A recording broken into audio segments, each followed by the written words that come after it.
नमस्कार। चलिए आज इतिहास में एक बहुत ही दिलचस्प कहानी को समझते हैं। ये कहानी है महान साम्राज्यों की कि कैसे एक के बाद एक साम्राज्य बनते और बिखरते चले गए, बिल्कुल डोमिनो की तरह। ये एक ऐसी चेन रिएक्शन थी जिसने सचमुच दुनिया का नक्शा ही हमेशा के लिए बदल दिया। तो आज का हमारा सबसे बड़ा सवाल यही है, आखिर ऐसा होता क्यों था कि जब भी कोई एक बड़ा साम्राज्य गिरता तो उसकी ही राख से एक नया साम्राज्य खड़ा हो जाता था। ये इतिहास का एक कमाल का डोमिनो इफेक्ट है ना? चलिए आज इसी पहेली को परत दर परत खोलते हैं। तो ये रहा आज का हमारा रोड मैप। हम एज ऑफ एम्पायर्स से शुरू करेंगे, फिर सिकंदर और उसकी हेलेनिस्टिक दुनिया को जानेंगे। उसके बाद चलेंगे शक्तिशाली रोमन साम्राज्य के दौर में। फिर देखेंगे कि पूरब से कौन सी नई ताकतें उठीं और इन सब के पीछे की असली वजह क्या थी, मतलब वो कौन सा इंजन था जो इन साम्राज्यों को चला रहा था। और आखिर में देखेंगे कि इन सब की गूंज आज भी हम तक कैसे पहुंचती है। अच्छा, तो कहानी शुरू करने से पहले स्टेज को समझना जरूरी है। हमारी मुख्य कहानी के एक्टर्स के आने से बहुत पहले ही असीरियन और ईरानी जैसे पावरफुल साम्राज्यों ने एक तरह से स्टेज तैयार कर दिया था। उन्होंने व्यापार के बड़े बड़े रास्ते बना दिए थे जो आगे चलकर आने वाली महाशक्तियों के लिए एक तरह का रेड कार्पेट साबित हुए। और अब एंट्री होती है हमारी कहानी के पहले और सबसे बड़े डोमिनो की। एक ऐसा नाम जिसे हम सब जानते हैं, मैसेडोन का अलेक्जेंडर यानी सिकंदर महान। सिकंदर की जीत की रफ्तार किसी तूफान से कम नहीं थी। सोचिए, 4वीं शताब्दी ईसा पूर्व में मैसेडोन से निकलकर उसने नॉर्थ अफ्रीका, वेस्ट एशिया और ईरान सब कुछ जीत लिया। उसकी सेना भारत में ब्यास नदी तक पहुंच गई थी, पर यहीं उसके थके हुए सैनिकों ने आगे जाने से मना कर दिया और फिर अचानक उसकी मौत हो गई। बस उसके विशाल साम्राज्य में एक बहुत बड़ा खालीपन, एक पावर वैक्यूम बन गया जिसे भरने के लिए एक नई होड़ शुरू हो गई। लेकिन सिकंदर ने सिर्फ जमीनें नहीं जीतीं, उसके साथ साथ एक और चीज पूरी दुनिया में फैल रही थी और वो थी यूनानी संस्कृति। मतलब उसने सिर्फ देशों को नहीं बल्कि संस्कृतियों को भी जोड़ने वाला एक पुल बना दिया था। अब ये हेलेनिस्टिक शब्द सुनने में थोड़ा भारी लगता है ना? पर इसका मतलब बहुत सिंपल है। इसे ऐसे समझिए, जैसे आप नीले और पीले रंग को मिलाते हैं तो एक नया हरा रंग बन जाता है। बिल्कुल वैसे ही जब यूनानी यानी हेलेनिक कल्चर वहां के लोकल कल्चर के साथ मिला तो एक बिल्कुल नई मिलीजुली संस्कृति बनी। इसी को हेलेनिस्टिक कल्चर कहते हैं। इससे आर्ट, साइंस, हर चीज में एक नयापन आया। तो सिकंदर के बाद जो अफरा तफरी का माहौल बना, उस खाली जगह को भरने के लिए इटली से एक नई बहुत ही ऑर्गेनाइज्ड पावर सामने आई, रोम। उन्होंने उस सारी उथल पुथल को एक सिस्टम में बदला। रोम का उदय कोई किस्मत की बात नहीं थी, ये पूरी तरह से स्ट्रैटेजी का खेल था। उन्होंने सिकंदर के जाने के बाद जो पॉलिटिकल कंफ्यूजन था उसका पूरा फायदा उठाया। अपने छोटी छोटी लेकिन बेहद डिसिप्लिन्ड आर्मी की मदद से उन्होंने नॉर्थ अफ्रीका और ईस्टर्न मेडिटेरेनियन पर कब्जा कर लिया। और फिर जूलियस सीजर के टाइम में तो रोमन एम्पायर की सरहदें आज के ब्रिटेन और जर्मनी तक पहुंच गईं। और यहाँ एक बहुत इंटरेस्टिंग बात है। देखिए, रोमन एम्पायर की मेन लैंग्वेज तो लैटिन थी, पर एम्पायर के पूर्वी हिस्सों में ग्रीक भाषा का ही इस्तेमाल होता था। इससे पता चलता है कि रोमन्स कितने स्मार्ट थे।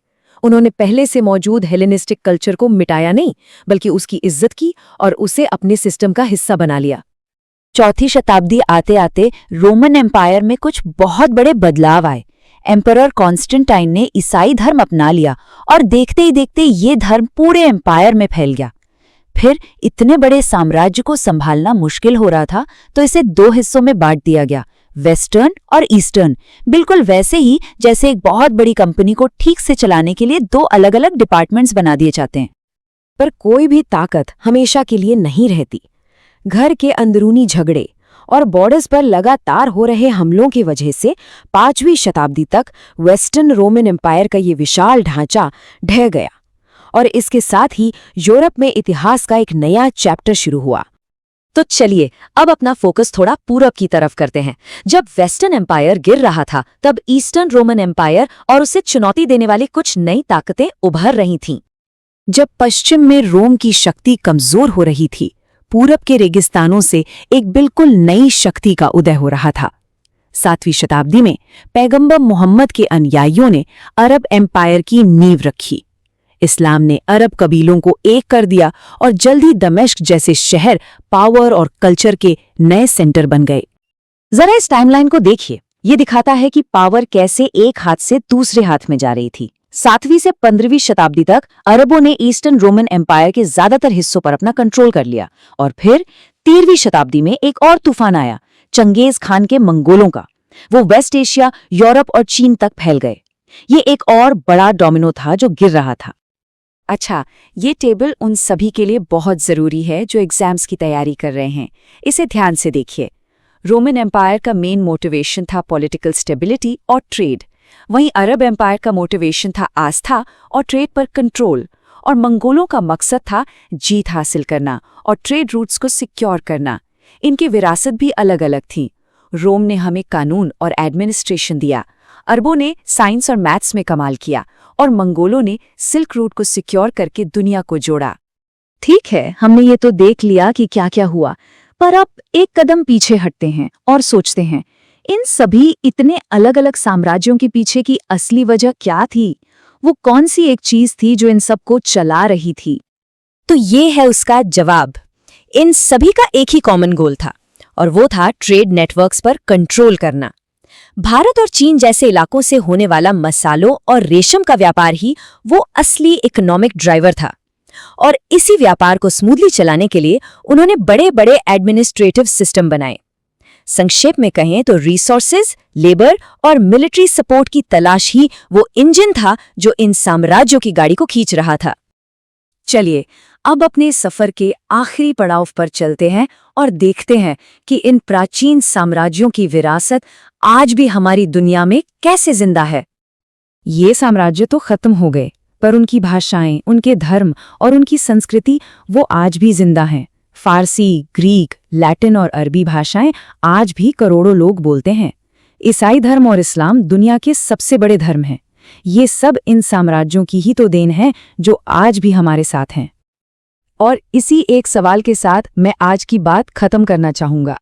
जरा सोचिए कि इन पुराने साम्राज्यों के बनाए हुए बॉर्डर्स और उनकी संस्कृतियां आज भी हमारी मॉडर्न दुनिया को, हमारी पॉलिटिक्स को और यहाँ तक कि हमारी अपनी पहचान को कैसे प्रभावित करती हैं। अगर इतिहास के इस सफर ने आपके मन में भी जानने की एक छोटी सी लौ जलाई है तो इसे अपने तक ही मत रखिए। इस जानकारी को अपने दोस्तों के साथ भी शेयर कीजिए। पीके ट्यूटोरियल को लाइक, शेयर और सब्सक्राइब करके हम सब मिलकर सीखने सिखाने के सिलसिले को और आगे बढ़ा सकते हैं, क्योंकि ज्ञान बांटने से ही बढ़ता है। मिलते हैं अगली बार कुछ नया सीखने के लिए।